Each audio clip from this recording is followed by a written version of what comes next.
आप देख रहे हैं अमेज नाउ।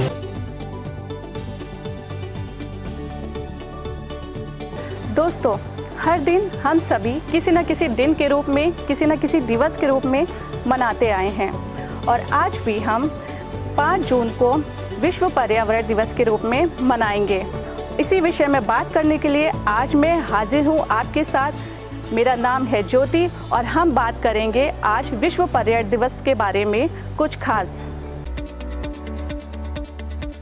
आत्मदीप विद्यालय sector near Deoria bypass Gorakhpur. 1.25 एकड़ में फैले इस विद्यालय का वातावरण बेहद ही नैसर्गिक। यहाँ प्लेवे से लेकर 12वीं तक के बच्चों की CBSE पैटर्न पर अनुभवी और कुशल शिक्षकों के मार्गदर्शन में शिक्षा दान। पारंपरिक शिक्षा के साथ साथ बच्चों को व्यवहारिक शिक्षा देना विद्यालय का उद्देश्य। 2 भवनों के बड़े बड़े और हवादार कमरों में ऑडियो वीडियो टेक्नोलॉजी द्वारा ज्ञानार्जन। बच्चों के शारीरिक एवं मानसिक विकास के लिए मेंटर, संगीत साधक और कुशल खेल प्रशिक्षक उपलब्ध। शानदार तकनीकी युक्त ऑडिटोरियम जहां होता है विचारों का आदान प्रदान और प्रतिस्पर्धा। प्रायोगिक ज्ञान के लिए अत्याधुनिक और सुसज्जित प्रयोगशालाएं। आत्मदीप विद्यालय सेक्टर नियर देवरिया बाईपास। संपर्क करें 9935703444 और 8853210002। पृथ्वी पर उपलब्ध संसाधनों का बेहतर उपभोग सिर्फ मानव जाति ही कर सकता है। मनुष्य ने विकास के कई पायदानों को छुआ है और अग्रसर भी है, लेकिन इस बीच में उसने प्रकृति से इस कदर छेड़छाड़ की कि न सिर्फ वायुमंडल बल्कि पाताल तक प्रदूषित हो चुका है। और शायद यही कारण है कि अत्यधिक वर्षा, अत्यधिक गर्मी और बाढ़, सुनामी जैसे तूफानों का आना। मानव जाति ने न सिर्फ वृक्षों की अनवरत कटान की है बल्कि पहाड़ों तक में सेंधमारी कर डाली है। दोस्तों, कई बार ऐसा होता है, हमें लगता है जैसे कि हमारी प्रकृति, हमारी धरती माता हमसे रूठ गई हैं। तभी तो कई बार हमें ऐसी प्राकृतिक आपदाओं का सामना करना पड़ता है जो कि हमारे जीवन में बहुत ही ज़्यादा प्रतिकूल प्रभाव डालती हैं। उसमें से एक है अत्यधिक गर्मी का प्रभाव, ठंड के मौसम में बेहद ही ज़्यादा ठिठुरवाने वाली सर्दी। इसके साथ ही साथ कई बार इतनी ज़्यादा बारिश का सामना करना पड़ता है जिसकी वजह से हमें बाढ़ जैसी नौबत, बाढ़ जैसी आपदाओं का भी सामना करना पड़ता है, जिसके फलस्वरूप हमारी ज़िंदगियों में कई तरह की परेशानियों का सामना करना पड़ता है। तरह तरह की परेशानियां सामने आती हैं और जिसका सबसे ज़्यादा खामियाजा हमारे देश के किसानों को झेलना पड़ता है और जिसका हर्जाना प्रत्येक व्यक्ति को अपने जीवन में चुकाना पड़ता है।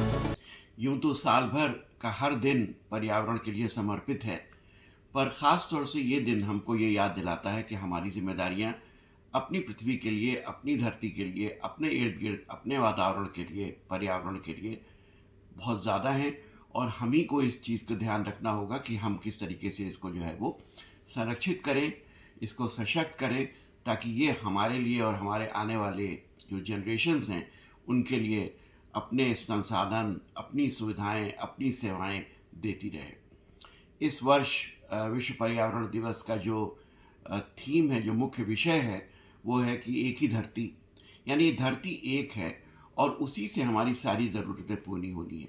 तो ये जिम्मेदारी हमारी बनती है, चाहे हम अपने इर्द गिर्द जो भी चीज़ें हैं, हमारे मोहल्ले में, हमारे घर में, हमारे गांव में, हमारे शहर में, हमारे ज़िले में, हमारे प्रदेश में, हमारे देश में, इर्द गिर्द जो भी स्थितियां हैं उनके ऊपर नज़र रखते हुए, चाहे हमारे बगल में पानी का जो स्रोत है उसकी देखभाल, उसको संरक्षित करना, मिट्टी का जो संरक्षण है उसको संरक्षित करना और पेड़ों का संरक्षण करना, हर एक चीज़ जो प्राकृतिक है उसको संरक्षित करके इस तरीके से संजो के रखने की ज़रूरत होगी कि जो हमारे आने वाले दिनों के अंदर हमें अपनी सुविधाएं जो है वो देती रहे। इन्हीं शब्दों के साथ मैं आप सबका आह्वान करता हूं कि इस पर विश्व पर्यावरण दिवस के अंदर हम अपने इर्द गिर्द जो भी स्थितियां हैं उनके ऊपर ध्यान केंद्रित करते हुए और हम अपने पर्यावरण को संरक्षित करें। धन्यवाद। आंकड़ों पर गौर करें तो पृथ्वी का 71% हिस्सा पानी से ढका हुआ है, यानी पृथ्वी पर पानी है। लेकिन वैसा पानी किस काम का जिसे पिया ना जा सके। 1.6% पानी जमीन के नीचे है, जो आंशिक या अधिकांश हिस्सा प्रदूषित हो चुका है। तभी तो हम बोतल बंद पानी की ओर मुखातिब हैं। अब मनुष्य के सामने जीवन और मरण तक की समस्या आ चुकी है। दोस्तों, क्या आप जानते हैं ये सारी आपदाओं का सामना सिर्फ भारतवासियों को ही नहीं बल्कि विगत वर्ष चाइना को भी बाढ़ से भारी तबाही का सामना करना पड़ा था और साथ ही साथ अमेरिका को भी अत्यधिक ठिठुर जाने वाली ठंड का सामना करना पड़ा था, जो कि अब तक की सबसे ज़्यादा भयानक और परेशान कर देने वाली ठंड थी। दोस्तों, एक समय था जब हमारे पूर्वज नदियों, झरनों और कुएं से पानी लाते थे और हम सब परिवार उस पानी को पिया करते थे। पर आज ये सिचुएशन है कि हम उन नदियों का, कुओं का पानी अपने घर में होने वाले कामों में भी इस्तेमाल नहीं कर सकते। वजह ये है कि पर्यावरण में इतना ज़्यादा प्रदूषण हो चुका है, जिसका खामियाजा आज हम सब किसी न किसी रूप में भुगत रहे हैं। और साथ ही साथ पानी से होने वाले तरह तरह के रोग जिन्होंने आज हम सबको घेर रखा है। हम सब कुओं, नदी, तालाब, झरने का पानी ना पीकर बंद बोतलों का पानी पीते हैं।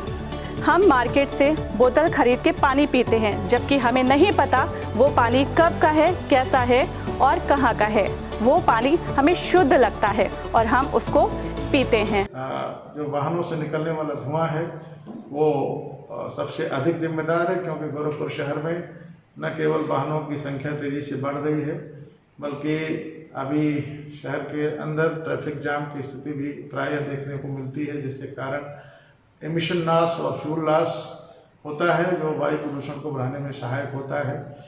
इसके अलावा हमारे जो वाहन हैं वो उनका पोल्यूशन अंडर कंट्रोल नहीं होता, वो भी उस पर भी फोकस करने की आवश्यकता है। और साथ में जो वाहन में हम ईंधन प्रयोग में लाते हैं उसकी गुणवत्ता को भी सुनिश्चित करने की आवश्यकता है। इसके अतिरिक्त जो औद्योगिक क्षेत्रों में जो इकाइयाँ धुआं उत्सर्जित कर रहे हैं उनमें एयर पोल्यूशन कंट्रोल के उपकरण लगाए जाने की और उन्हें निरंतर चलाए जाने की आवश्यकता है।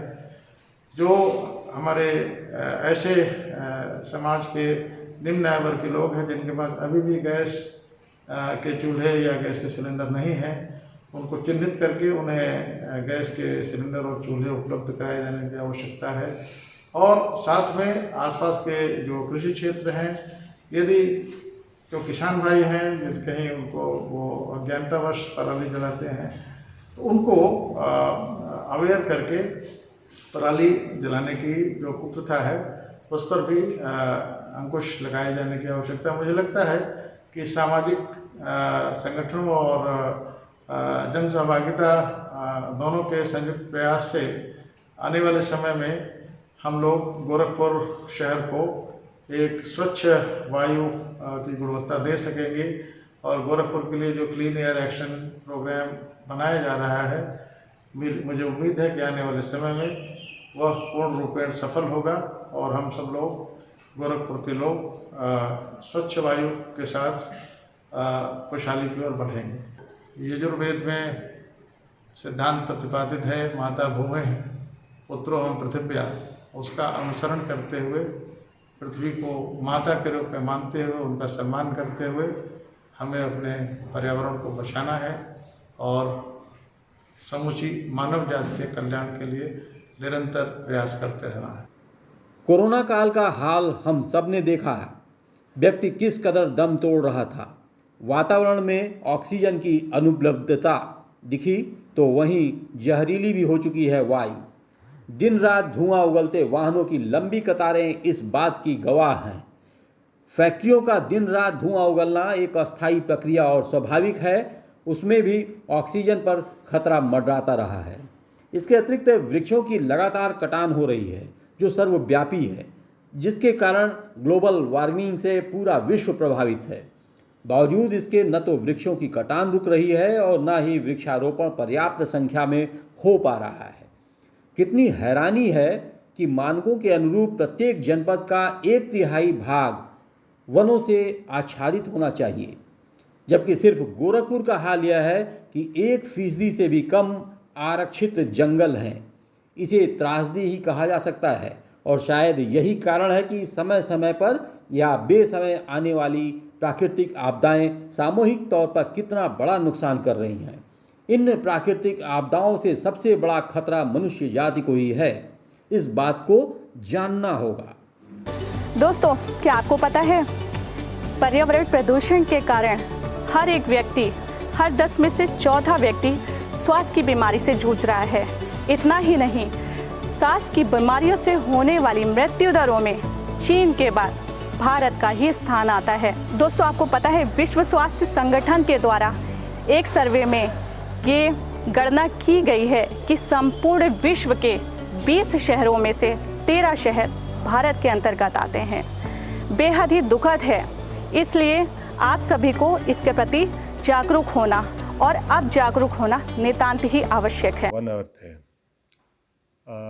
1972 में स्टॉकहोम में एक कॉन्फ्रेंस हुई थी पर्यावरण में, उसका ये थीम था और आज 50 साल बाद यही थीम रखा गया है। और इसकी वजह यह है कि आज भी हम लोग इसी निष्कर्ष पे हैं कि ये पूरी पृथ्वी एक है और पर्यावरण के संदर्भ में बिल्कुल एक है। इसमें कोई बैरियर्स नहीं है, कोई बाउंड्रीज नहीं है, कोई सरहदें नहीं है, कोई इसको रोक नहीं सकता है।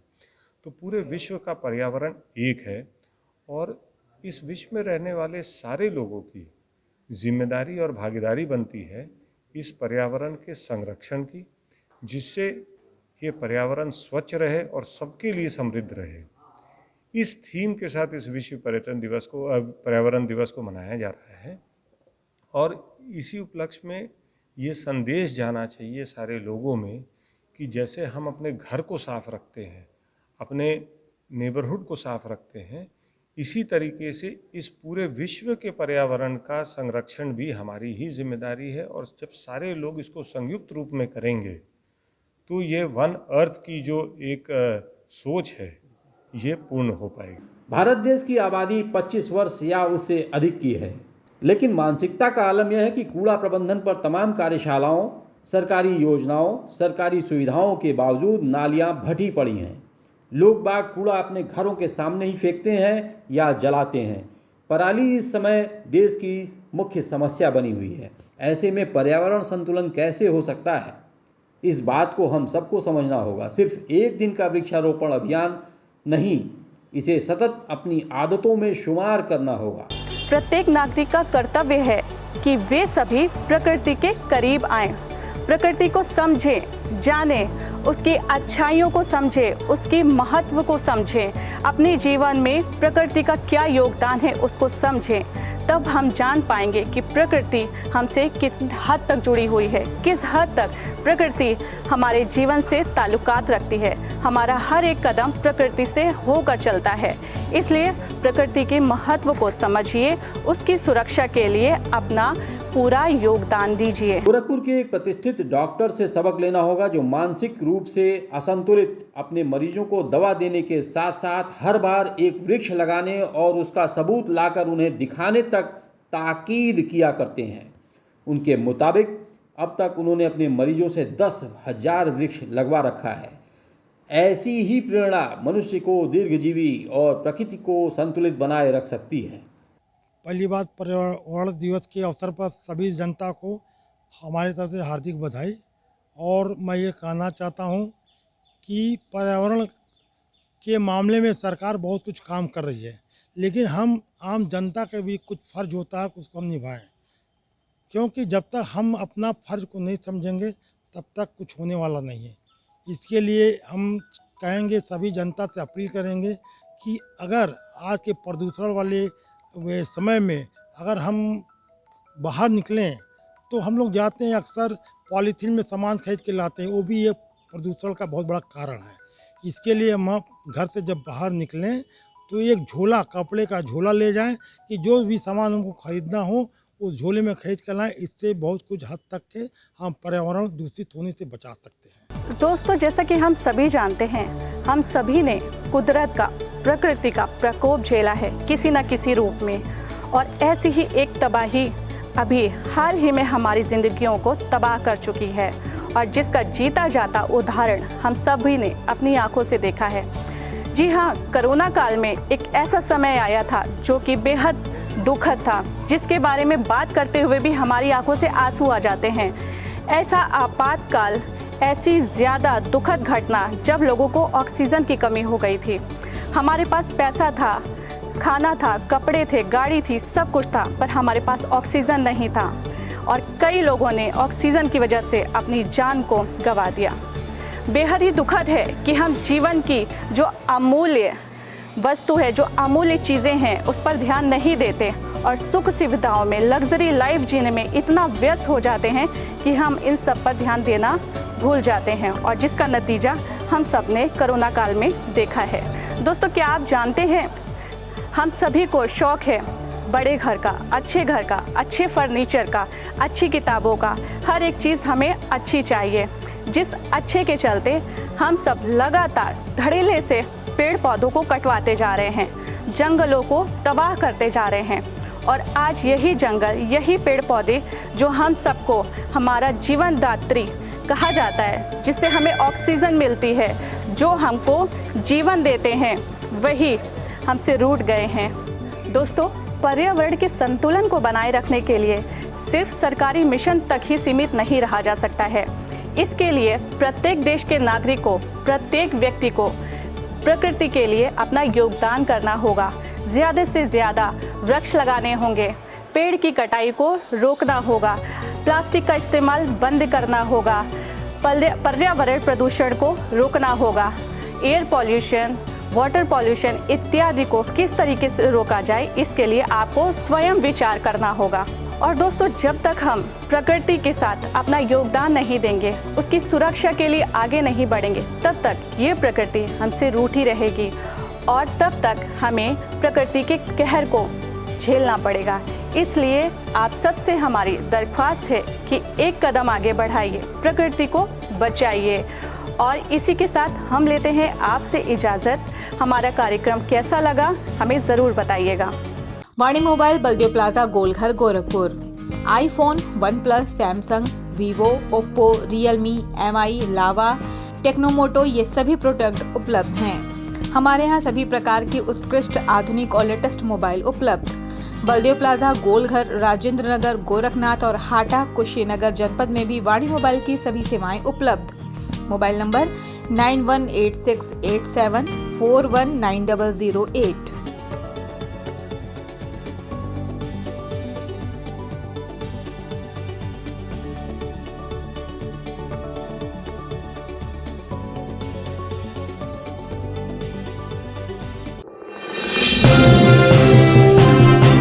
आप देख रहे हैं अमेज नाउ।